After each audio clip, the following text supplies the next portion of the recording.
Hey guys, welcome. Sorry we're a bit late. We've just got so much stuff to organise here, but we are live now and happy to be here. So, another episode of Let's Talk About Ice. I love episode 4 it is.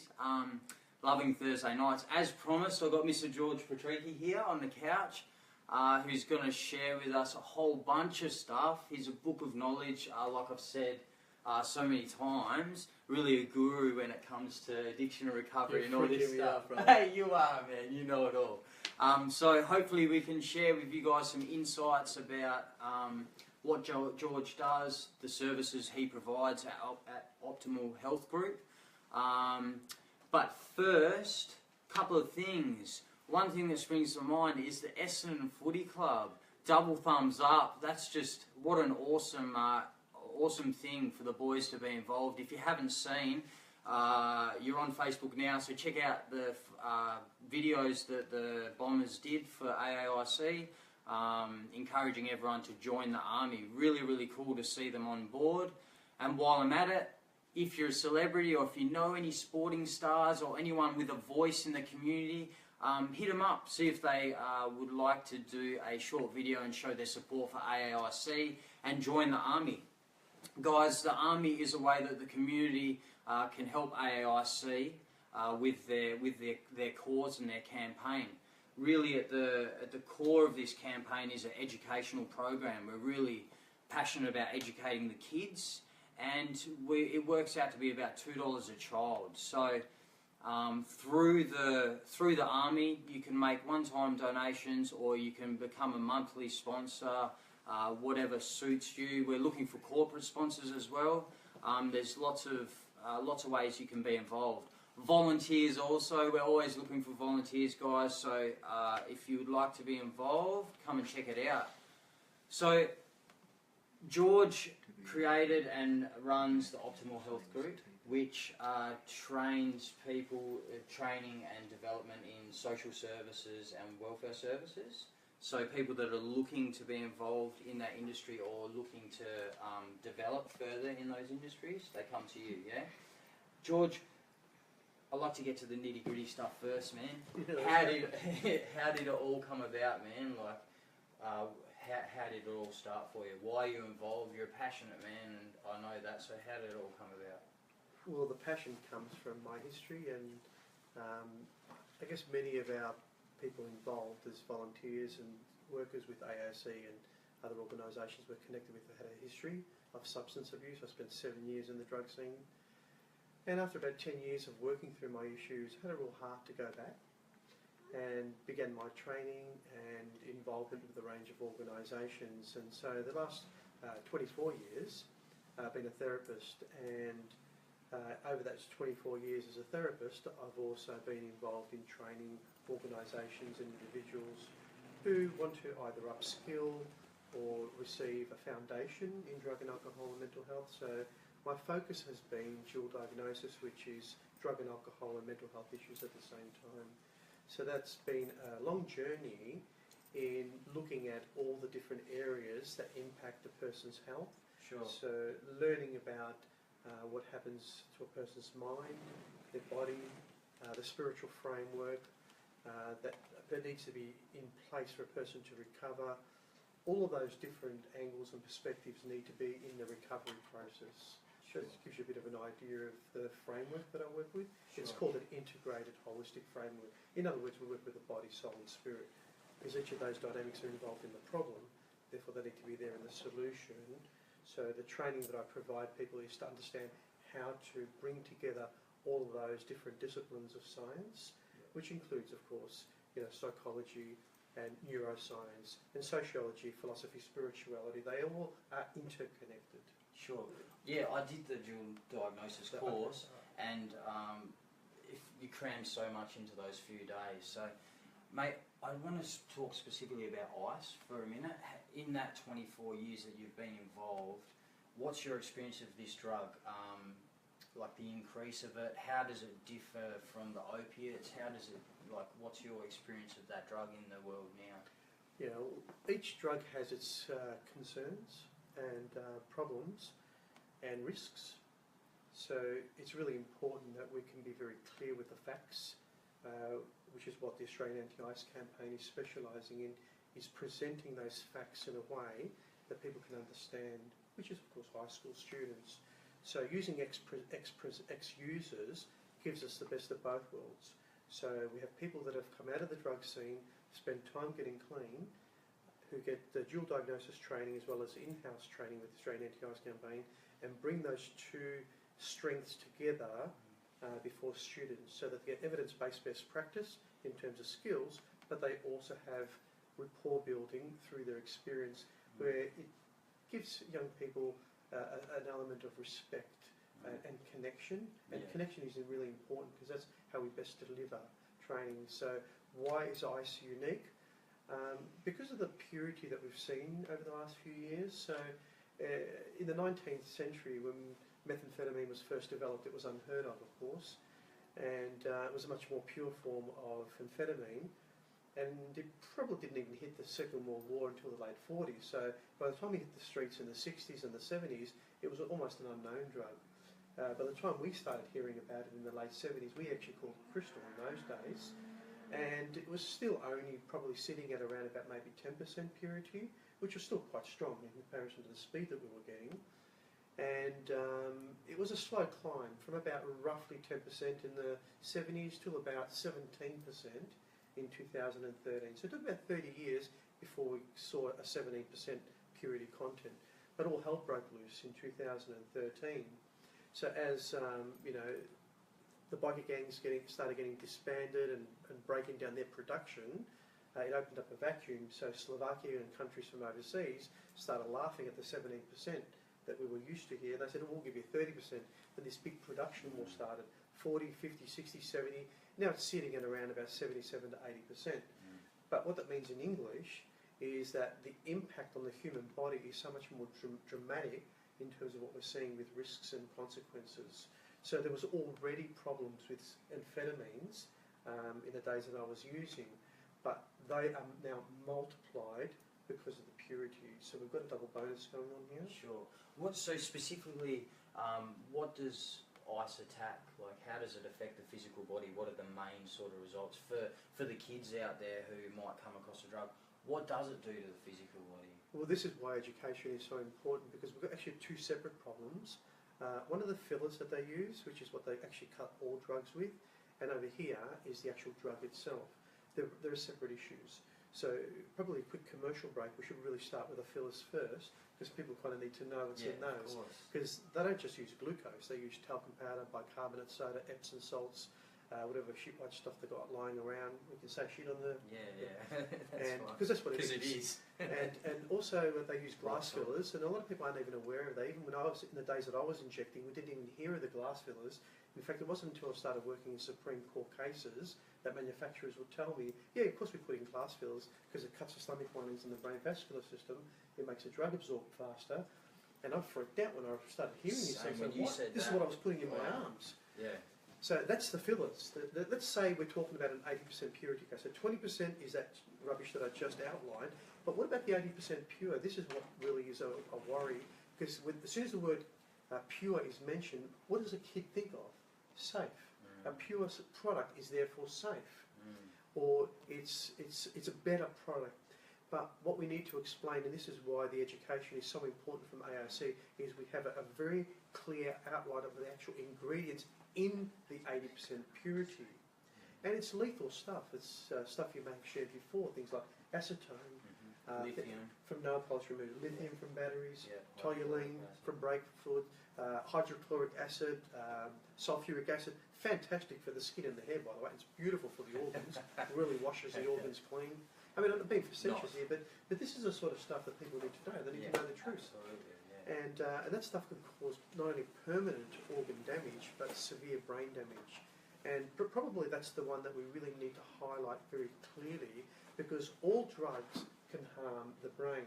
Now, the outside of the brain, which is what we call in the techno world the cortex, is where all the high school areas are. Things like retaining information, learning new skills, remembering things, and all of those critical functions are from the cortex. Now, drugs are notorious for damaging the outside of the brain, and Dr. Daniel Amen, for example, who's a famous psychiatrist, he educates doctors and psychiatrists around the dangers of not only substance abuse but also sporting practices like gridiron and rugby. So he warns that the brain actually gets injured through violent aggressive sports but also substance abuse. Now this is important because if we're damaging the brain, what happens to a young person's opportunities for learning?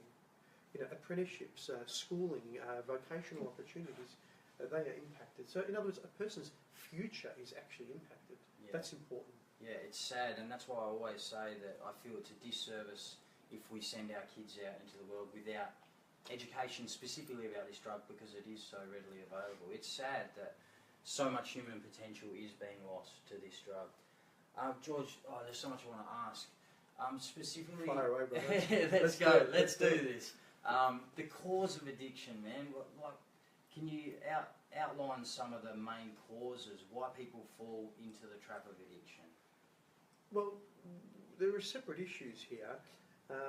Whatever a drug will do inside the brain, a drug actually mimics and pretends to be the chemistry that we naturally make. Otherwise, a drug wouldn't even work. Okay. So if that chemical is pretending to be our chemicals, of course the brain is going to get used to it. When it gets used to it, it's going to want it. And when it doesn't get it, we go through withdrawal symptoms. So a drug can be physically addictive, but even more notorious is when it becomes emotionally and psychologically addictive. So there are two separate issues. Unfortunately, for people who stumble across methamphetamine, which is ice, they're going to cop double bonus. They're going to cop an intensity from both sides. The physical intense experience is a huge lie and a deception. So unfortunately, people are deceived. They are lied to, thinking they're going to get this rush all the time when they're using this product. It's a lie. They might get it the first few times, then they get hooked on this experience that they chase, this illusion, this fantasy. So, of course, the more they use this product, the more they physically become addicted and emotionally, psychologically, chasing a rush that they're never going to get again. They'll never get it again, no. Because the brain gets damaged. The actual equipment, the machinery inside the melon actually gets damaged. And this is what we must communicate. So if you're watching this now and you know people that are using, really we need to explain to you why this is so dangerous, because you actually damage three parts of the machinery in the melon. First are the factories that actually make the brain chemicals that we call vesicles. Now, if they get damaged, then the production itself is diminished. Then the receptors, which is the other brain cell over here that receives it, they begin to withdraw and retract, and they don't no longer perform well.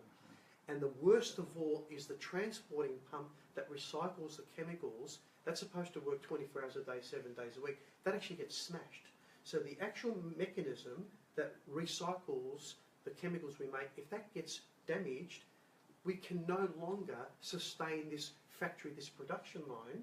A person is then permanently left lethargic, unmotivated. Their whole way they function and feel is diminished. What happens with this person? What happens when they stop? Yeah. It could take anywhere from 6 months to 3 years to get that machinery fixed if they're doing optimal health, which is a little commercial break. Yeah. Which is why we actually teach optimal health in our training, which is why we teach our staff and our volunteers the principles of optimal health. So we go beyond the minimum standard to optimal health up here, because it actually speeds up the recovery process. Mate, while you're in all that, tell us about the dopamine. Tell us about the effects on the brain, how ice actually gives the person a rush. Can you tell us more about the dopamine side of things? Yeah, well, that gives you a little bit of an understanding as to why the brain actually gets hijacked in the first place. Because we make many chemicals for our moods. The three most popular ones that you'll probably hear about is dopamine, serotonin and noradrenaline, but of course there are many, acetylcholine, GABA and all the rest of it. But the primary ones that provide pleasure particularly is dopamine. Now anything that's good for us will give us a dopamine experience, and the brain knows to repeat that.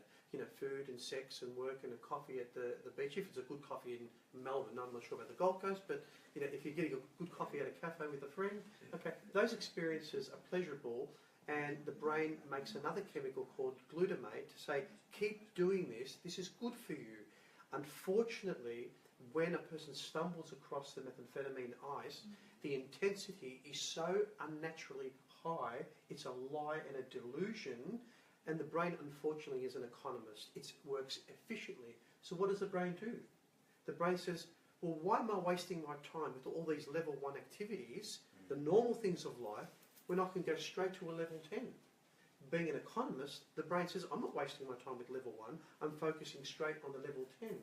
Immediately, the brain is convinced to focus on the level 10, a person then becomes addicted. Yeah. That's the physical mechanism of Sure. addiction, which we call the reward pathway being attacked. Sure. Or hijacked is probably a better word. It's Sure. actually hijacking, really. And so after excessive use, is it true the brain stops creating the dopamine and the receptors? Well, it's those three things working at the same time. The factory, the production is diminished. Yep. We're actually losing the amount of chemicals we make, including dopamine, Yep. but others too, serotonin and noradrenaline and so forth. Then the receptors, which is the other neuron on the other side, is supposed to receive the chemical. That also starts to withdraw. Those mechanisms of receiving the drug, the machinery is damaged. But the worst of all is the transporting pump that recycles the chemical. Once it gets smashed, the whole system falls apart. Yeah, sure. Can you tell people out there who might be using at the moment and struggling with addiction, what are the steps to get clean? What would you how? Okay, well, we need to talk about two separate issues. One side of the coin is building a reality that we actually like. If there is a reality that we're living in that we don't like and not impressed with, for example, if there's an emptiness here in the human heart, unfortunately addictions are going to jump in and take over. So in other words, addictions are a cheap substitute for what we're really looking for. Essentially, it's loving, meaningful relationships. So the only thing that makes sense this side of heaven is loving, meaningful relationships. Of course, possessions don't. I mean, we've all quickly figured that out. Look at Hollywood. Has all the money, success and power in the world. Statistically, they have the same divorce rates, the same drug and alcohol abuse, the same suicides. Of course it doesn't work. And what does work? Loving, meaningful relationships. So that's the first part of the healing process that needs to be sold to people wanting to do recovery. They need to work on building a reality that's attractive so they're not then looking at the cheap substitutes. Now, the other side of the coin is addressing the underlying issues. Now, most of us have been exposed to underlying issues, whether it's fear, insecurity, rejection, abandonment, betrayal. All of these things that the person is exposed to through their life, if they're not resolved, it follows them around 24 hours a day, 7 days a week. And this is why people lapse. They make the effort to get clean. They might get either therapy, whether it's outpatient or even residential rehab. When they come out, if they haven't fully addressed those issues follow them around. Subconsciously, a person wants to avoid looking and talking about those things, so they stumble across something that makes them escape, which is the addiction. And of course, the brain quickly goes back to that which it recognises. Oh, that worked for me then. I'm going back to what I know works. Sure. Theoretically, it thinks it works. It doesn't, but that's what the brain thinks works because that's what we did. Sure. That was very much my experience. I relapsed after 4 years. I didn't deal with the issues. I sort of just did the whole grit my teeth and I'm not using it anymore, put that behind me. Yet, like you said, it was following me around and I wasn't aware that it was following me. I thought I was sweet, but as soon as I came across some challenges, some big challenges in my life, very quickly I was straight back in there. This time I've done it differently. I've really delved in and dealt with the issues. So, mate, can you tell us more, if people out there want to get involved and maybe become a facilitator or something, tell us more about the dual diagnosis course. How do they get involved with it? Well, organisations like the Australian Anti-ICE Campaign creates opportunities for people to come and help, whether it's working in administration or working in the organisation, helping in different areas, even presenting in schools for people that have a background and have become clean. There are different ways that people can get involved, but the point is the dual diagnosis training that we offer, called Well, so the website is actually dualdiagnosistraining.com.au, which has been around for about 15 years. That's the training that I used to provide for the Department of Communities and other organisations, both government and non-government organisations in Australia. That's there to equip people and to train people to understand the relationship between alcohol and other drugs and mental health. Over the last 12 months, we've been working on getting this program actually online. So people in rural and remote locations who can't access the live training can then be able to log on to semi.online, and that's nearly ready. So part 1, which is chemically speaking 2, is a brief intervention. It's a 2-hour brief intervention to equip the average person out there to want to get involved and know how to do a brief intervention with someone using drugs. So anybody can do chemically speaking 2. It's going to be affordable and it's going to be available online within the next couple of weeks, and that's there to equip people. Now, the advanced training will also be available online in the next few months. Sure. And so what people experience live, they'll also be able to experience online. So that's coming soon. Awesome. So we'll keep you posted on that. Nice. Mate, can you tell us more about how addiction affects not just the person, but how that ripples out into the community, the family members, all of that? When we actually do public forums with the Australian Anti-Ice campaign, for example, and Andrea, I'm sure, has shared those kind of key issues before, but methamphetamine, ice, like all drugs, impact not only the individual that's using the substances, but all of their connections, including their family, their friends, the employers, work, school. Everybody is impacted by the harm associated with alcohol and other drugs. Now, we're specifically talking about ice tonight, so the harm that we see is actually multiplied because of the severe done to a person's, the damage is done to their mental health and their physical health. So this is why the Queensland Health Reports, for example, will demonstrate that we've had about a 10-fold increase in presentations, both in emergencies and hospital scenarios, as well as acute mental health. So there's a huge increase over the last 5 years. Well, when you're dealing specifically with someone that struggled with ice addiction, what is their behaviour like when they're in that? What is your experience of their behaviour? What's sort of the main consequences of it?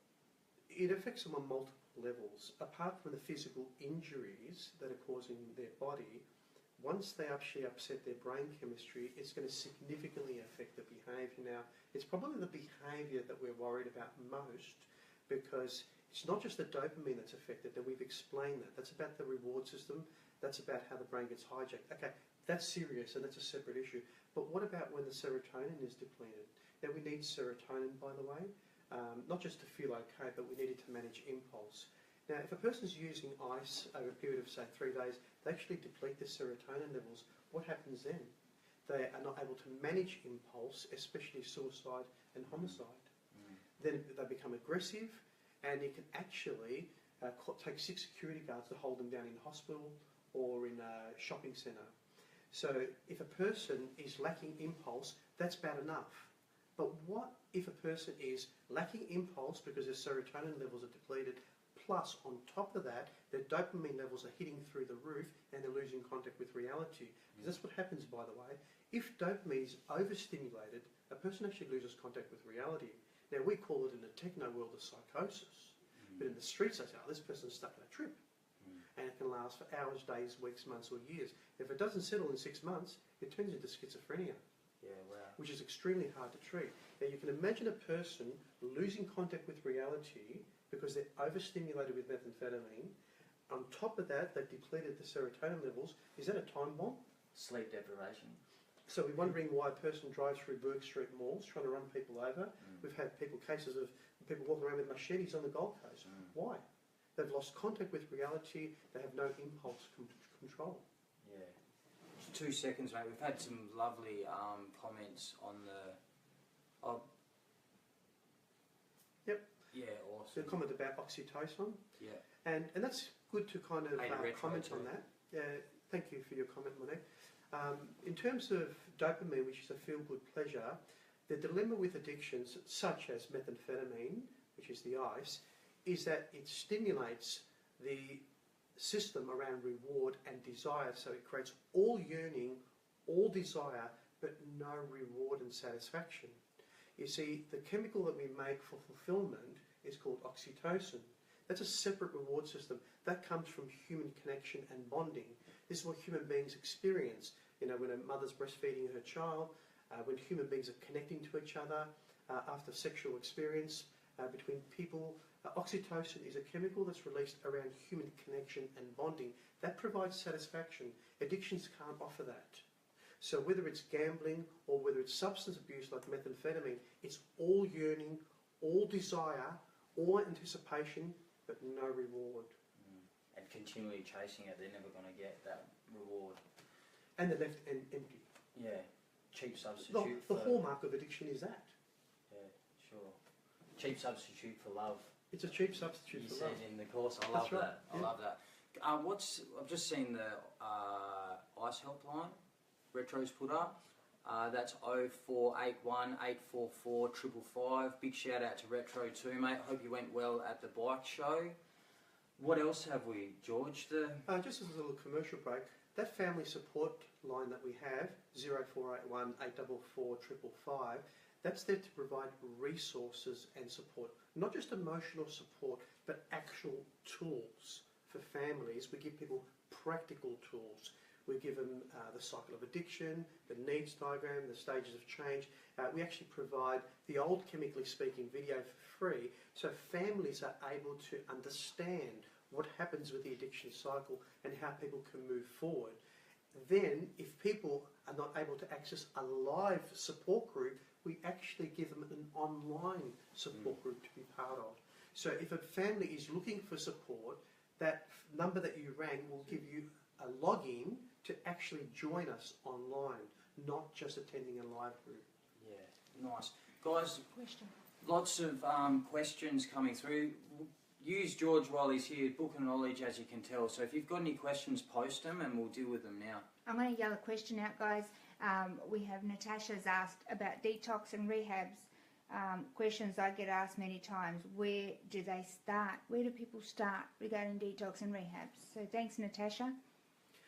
Look, this is where it becomes extremely complex, because when a person's battling with substance use, you have two options. One is an outpatient program, which involves things like counselling.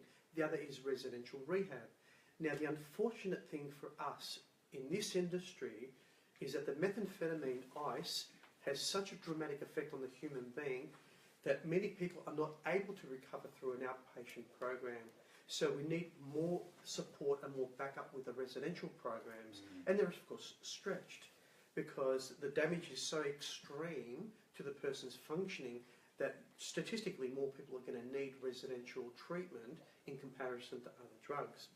So most people will be looking for services. They'll call the 1-800 number that each state has. So, for example, every state in Australia has an alcohol and drug information service. So when they call the Alcohol and Drug Information Service, they'll get the services that are closest to them. Now, of course, Australian Anti-Ice Campaign has a phone number as well. It's 07 5665 6063. Sorry, your hand's over the number.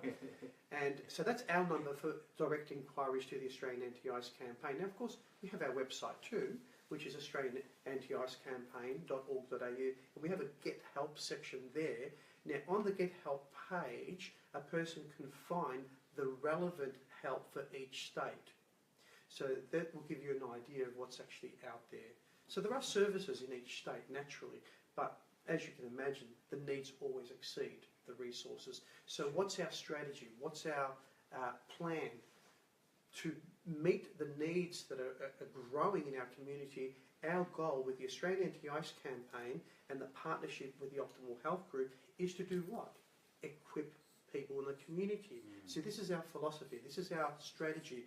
If we can get each mum and dad out there to be able to do their brief intervention with Chemically Speaking too, then people who want to get involved in running family support groups and to do brief interventions will do their dual diagnosis training, and then they'll know how to be able to set up a recovery structure around this person called a tripod of support.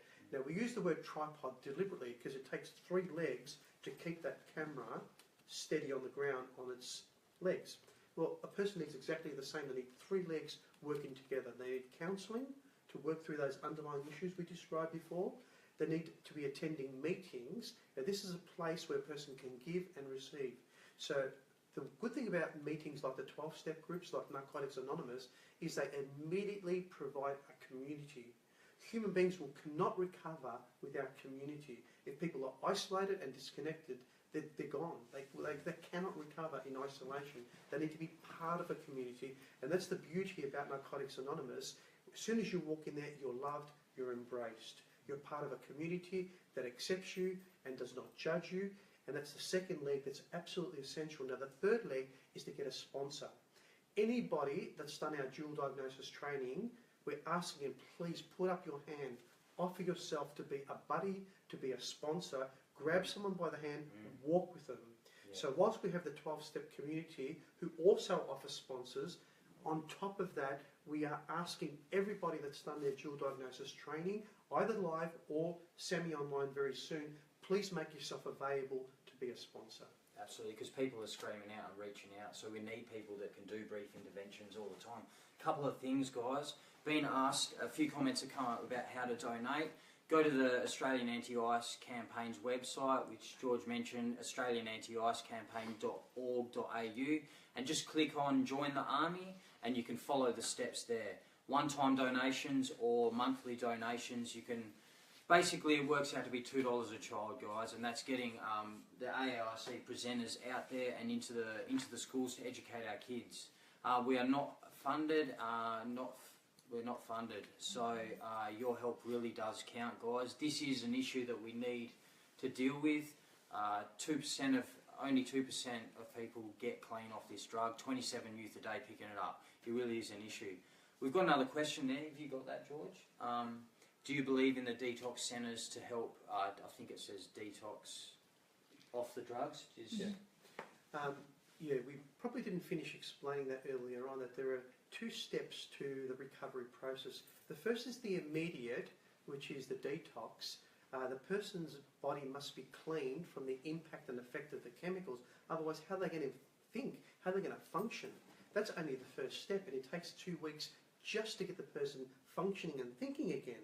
Now, once a person has done that, then they can set up the tripod of support and or residential rehab. Yeah. So, in other words, detox can be valuable to help a person remove themselves from a dangerous situation and begin planning treatment and recovery. So detox is not treatment, it's a necessary step towards treatment, because if the person's body's not clean from the addiction, how are they even going to think and function and make decisions? Yeah. So yes, in other words, detox is part of that step forward. Sure. You're mentioning the tripod, which I know personally is so important, because there's often a gap between the detox and the rehab, because the services are out so stretched. So the tripod is crucial in that gap, because I know a lot of people that get lost in that gap between detox and rehab. They detox, they get out. If they don't have a buddy or this tripod system that you're talking about, they just go back to their old ways, which is really sad.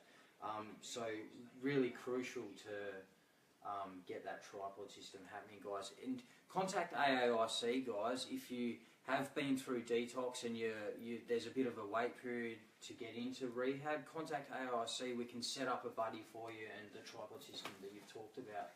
Yeah, the tripod of support is necessary to help a person stay alive, to get it into treatment, but believe it or not, it's just as important after treatment. So when a person has done either outpatient counselling, but especially when they've done residential rehab, we really encourage them to set up a tripod where they're still getting counselling after rehab and having a buddy sponsor walking with them and attending meetings. Because the meetings is not just to receive, it's to give as well. And a lot of people forget that 12th step. The 12th step is about grabbing someone by the hand when you've gotten clean and you've become stable and walking along with someone else. It's about giving back. It's not just about receiving. It's a necessary part of the healing process where a person becomes a sponsor. Yeah, that's the joy in it, is afterwards is giving back, really, isn't it? Have I got time for a quick commercial break? Please. If there's anything else you want to say, go for it. I just wanted to sort of add a bit of a commercial break. The reason why being a sponsor is so important if you've come out of the drug scene It's part of your healing to help you grow into your full capacity as a human being, and we call that unconditional love. So if you're wanting to understand spirituality, we're not talking about organised religion here. Spirituality, the two most important aspects of spirituality is one, learning unconditional love, because that's what separates us from the animals. And number two, being able to find meaning and purpose to life. Giving of yourself unconditionally helps you to grow in those two important aspects of spirituality. So our longer term goals is to encourage everybody that's done the dual diagnosis training to put up their hand and be available, be a sponsor. In what we'd like to do in the long term is to see 2 people in every club, association, sporting club trained through the dual diagnosis training to be able to intervene. So if there's a problem in a club, if there's a problem at work, instead of just getting rid of them, do a brief intervention. So whether it's a coach or an employer or a supervisor, if they've done their brief intervention training, we give an opportunity in that setting to reach out and help the person. So that's our goal, is to see 2 people in every club, association and workplace trained.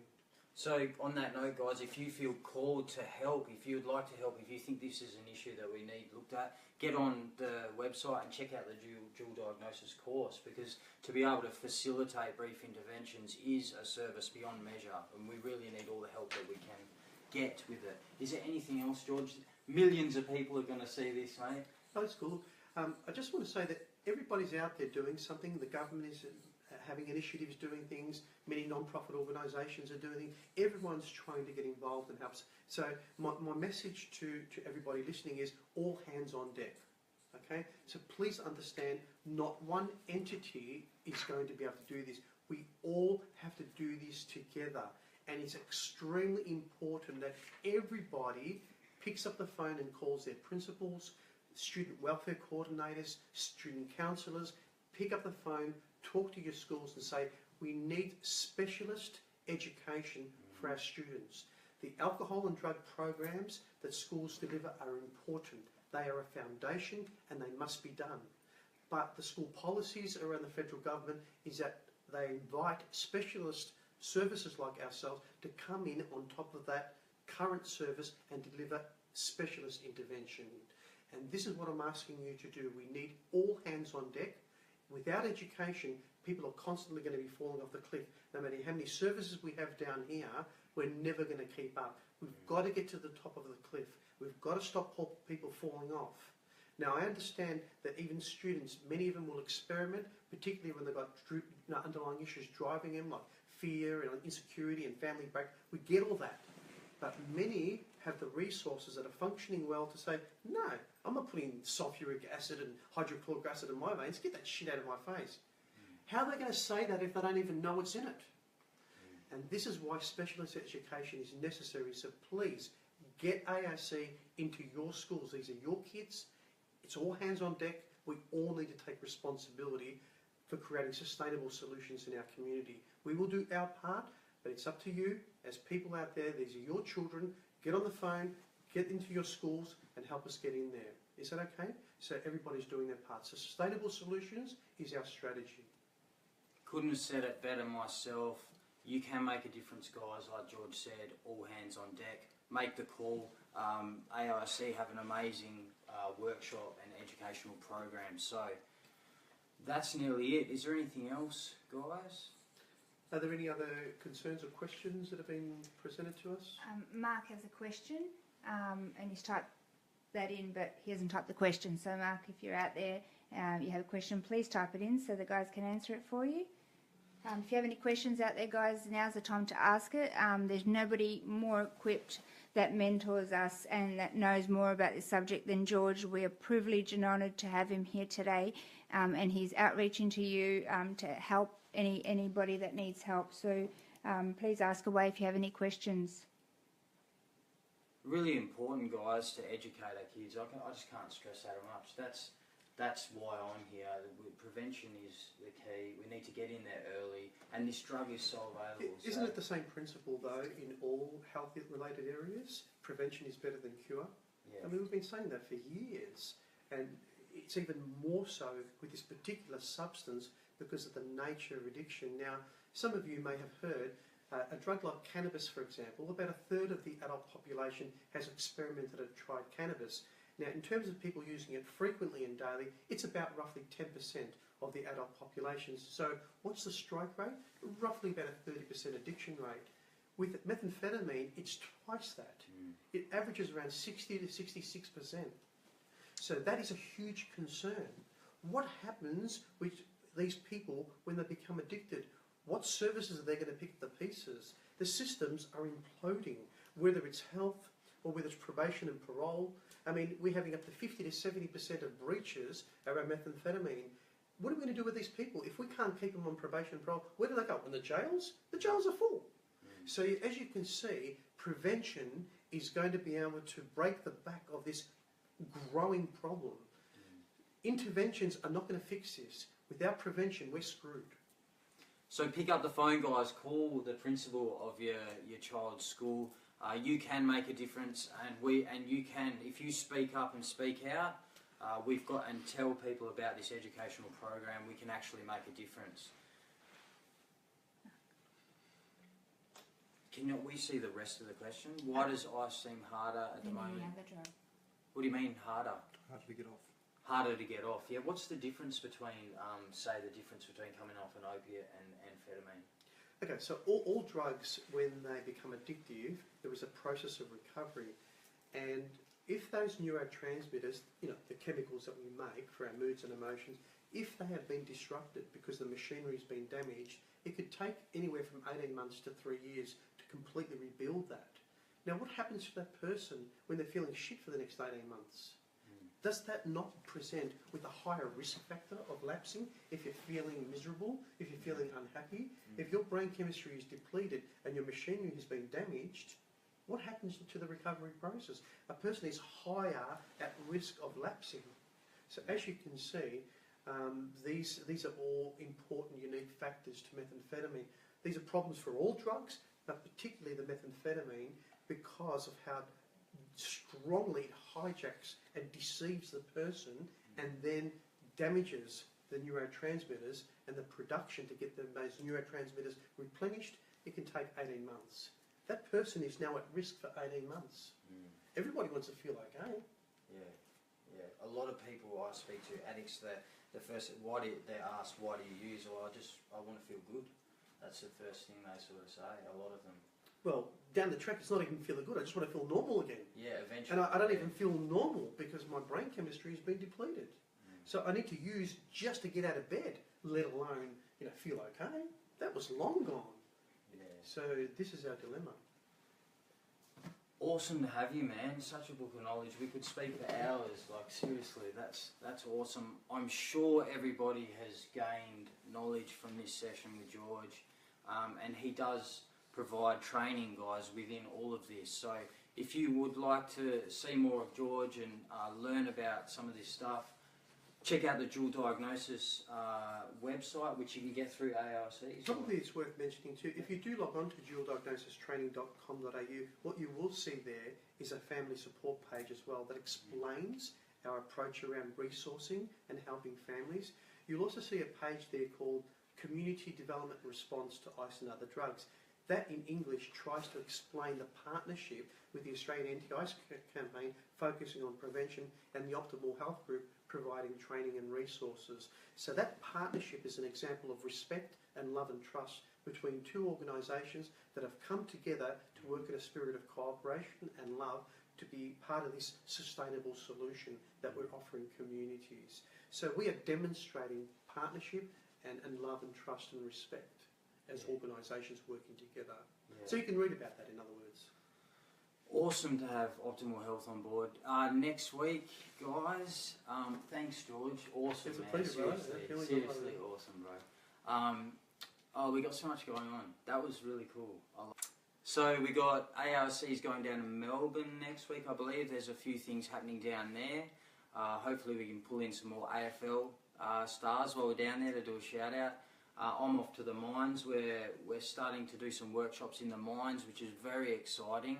We know it's a big problem in the mines, so getting out there and educating the boys a little bit deeper on the drug and addiction. I'm looking forward to that. And next week, got another addict who has pushed the envelope in his addiction. He has been very deep in the addiction and has been involved very heavily with dealing and stuff like that. So a blessing to have him on board. Can't wait for that. Is there anything else? Nah? Lots of love, guys. That was awesome. Episode 4, 5. Do you have any questions? If there's any questions, post them, guys. We'll get through to them during the week. Check Dual Diagnosis out. And, yeah, lots of love, guys. Thanks for tuning in. Awesome. And thanks for getting involved. By tuning in, you're getting involved. Thank you. Yeah, share, guys. Share this. The more that know about it, the better. All hands on deck, like we All said. hands on deck. And not even once. That's our message. Notevenonce.com. All right, guys. We'll see you next week.